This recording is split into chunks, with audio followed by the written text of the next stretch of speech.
In Berlin's dark and deserted streets, a melody breaks the silence. In the underground techno capital, rock notes are coming from a basement. It's downstairs, in the studio, that everything takes place. The concert is intimate, but tonight the place is crowded.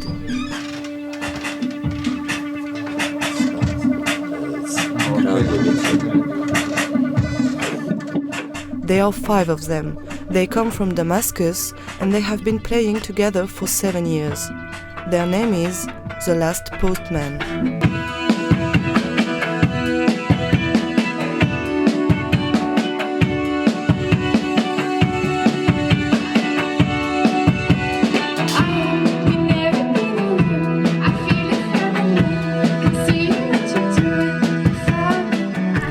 They fled Syria in 2013, first for Beirut, then for Istanbul.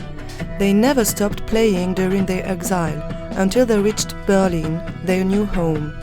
Still filled with memories of the conflict, the war which destroyed their world. It is within you, no matter how much we try to ignore it, It pumps up in everything, in every details in our life. So and it's still going on. So of course, I think it's not. I don't think about it as a Syrian issue anymore. It's something very huge and very bad that is happening now in our world, and the consequences are big. They went bigger than anyone could have ever thought. And of course, when you come here, you start to think about it as a global issue. And that's why it makes it really shocking that the global society is not really doing serious steps to stop this. In their apartment, paid by the government because they are refugees, there is a dozen of Syrian people attending the party. A dozen out of the 33,000 living nowadays in Berlin. In the capital, a community is arising, Bohemia, free, emancipated. The architect of all this is Berlin and this man, Frank Alver. He's the one who found this apartment for the band. This German native is the co-founder of Free Artists, an organization helping artists with a refugee status. That was at the moment when many refugees came to Germany, and there was a huge movement in the entire country. Many Germans were excited to get in touch with the Arabic culture and just to help these people, these victims of war. The band rehearses every day. Their goal is to record their very first album.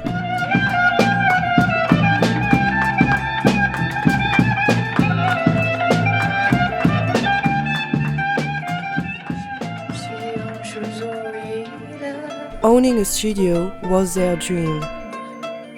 Berlin got it for them. I'm in love with creep touches now. Don't wanna go back to reality.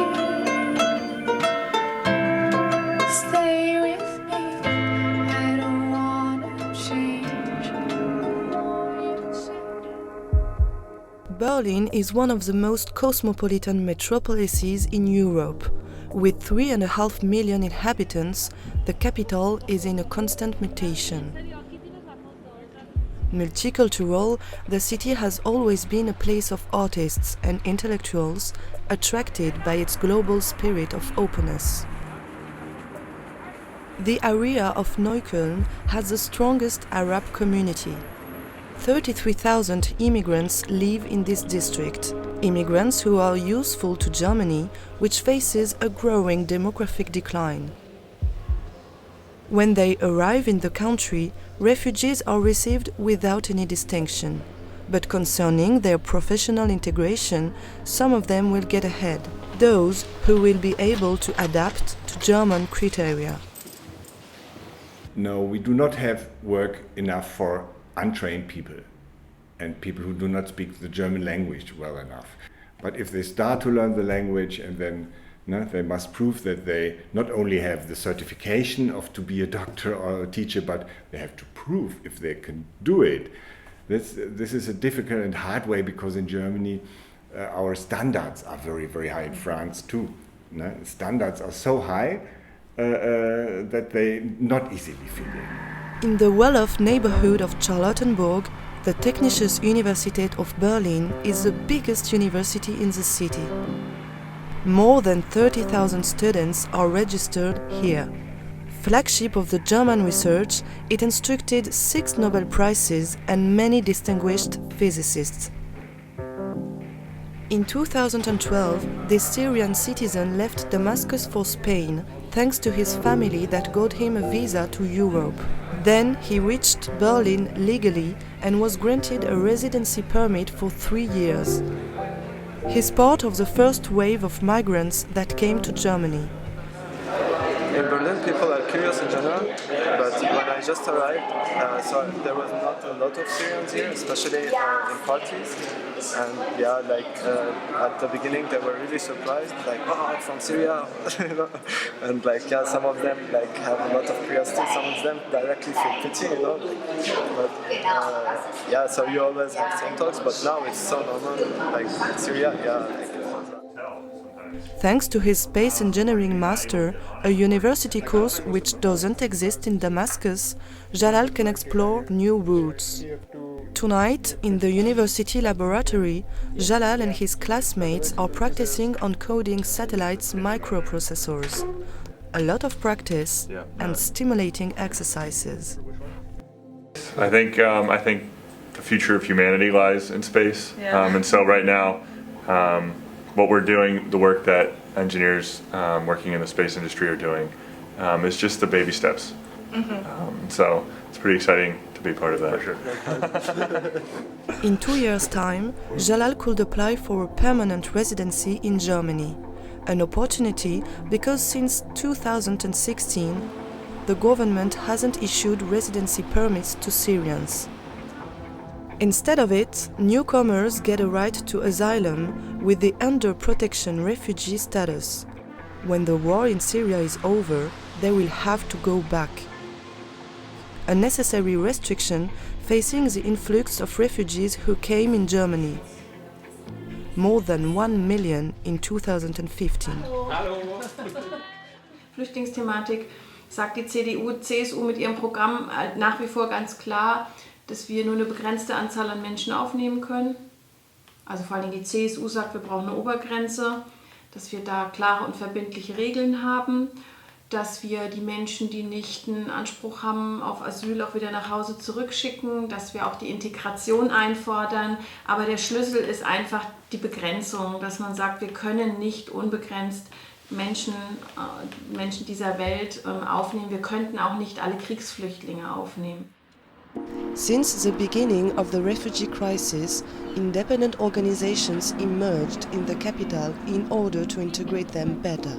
Impregnated with the Berlin Wall memory, most of the Berliners stand for the integration of these migrants.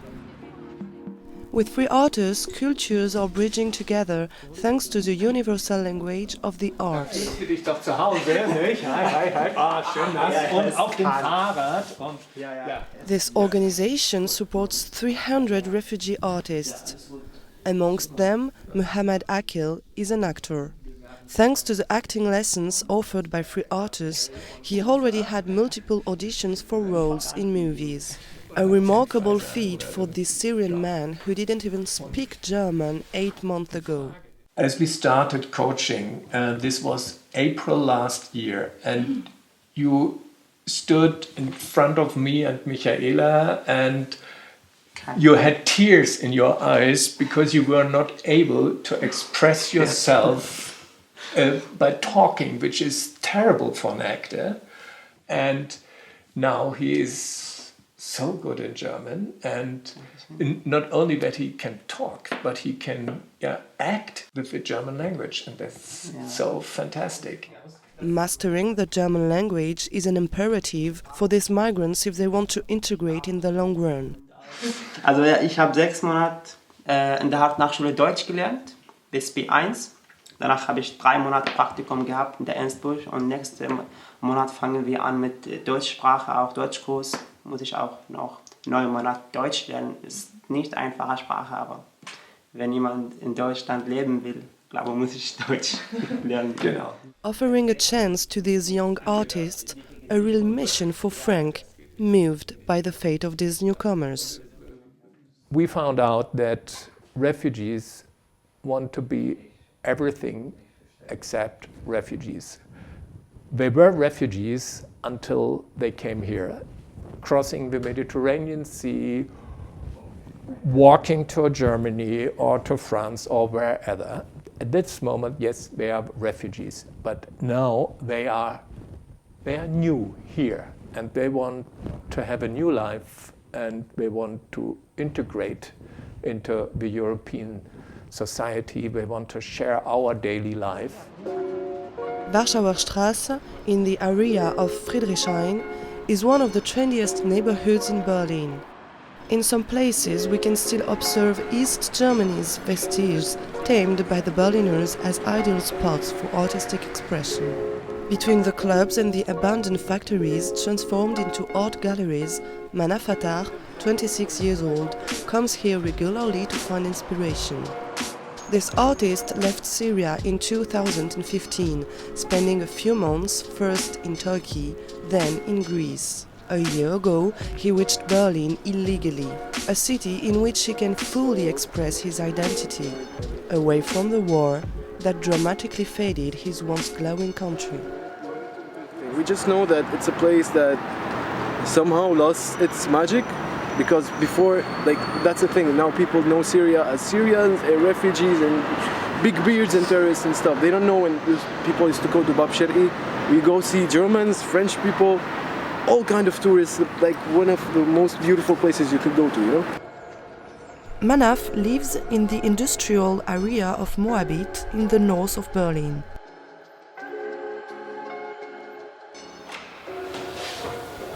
Hello. For now, he doesn't work. He focuses on the learning of the German language and just applied for a partnership with 3 artists. He has a residency permit for 3 years. He will then ask for a permanent permit as well. In Damascus, Manaf was studying graphic design. Today, he can finally go further with his passion for drawing.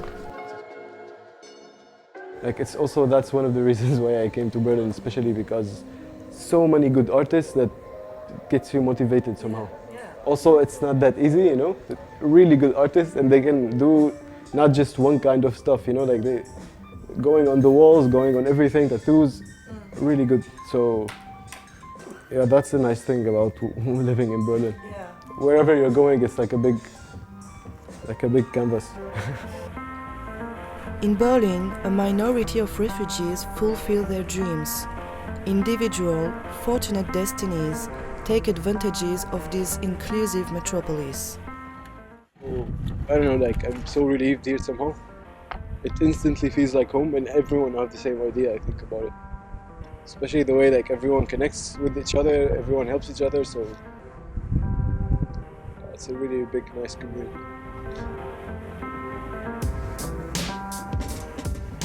But there are only 4,000 of them, privileged, living in their own apartments. The other 29,000 are still living in refugee camps.